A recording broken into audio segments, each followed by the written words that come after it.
In order to understand the future, you must first wrestle with the past. The story's been told about a Pied Piper who rid a town of rats, and when the town of Hamelin did not pay, he took their children instead, and no one ever heard from them again. But the story's wrong. The Pied Piper did not take the children from Hamelin, he led them to it.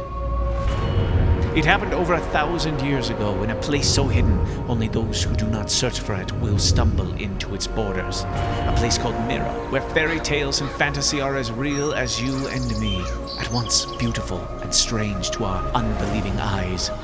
At least, it was beautiful.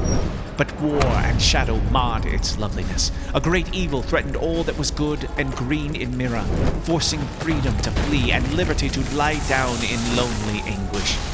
The people of Mirror would have fallen to this shadow if not for one man and his love for his world.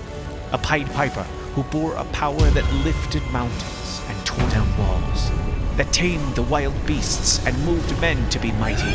He fought the shadow, keeping it at bay, but even with his great power, he knew he could not fight forever. And so the Piper took 130 children from every land of Mirror, broke off a piece of his power, one for each of them, and knit it with every one of their souls.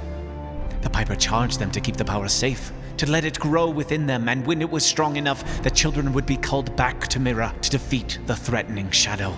With the Piper's power entwined with their souls, the children attained abilities beyond the unusual. Some could heal the sick and the wounded.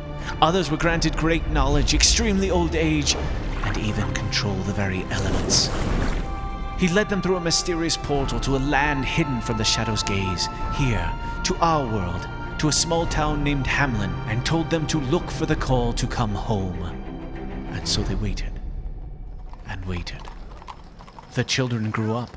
Generations came and went. The power passed down from parent to child, waiting to go home. But some did not wish to give their beloved power back, so they forgot the promises made, and history turned into myth and fairy tale. Only a handful remained still looking, waiting to return to Mirror. But now, the wait is over. Horatio Gaph, you are a descendant of the Children of Hamelin, and you have been called to bring them home.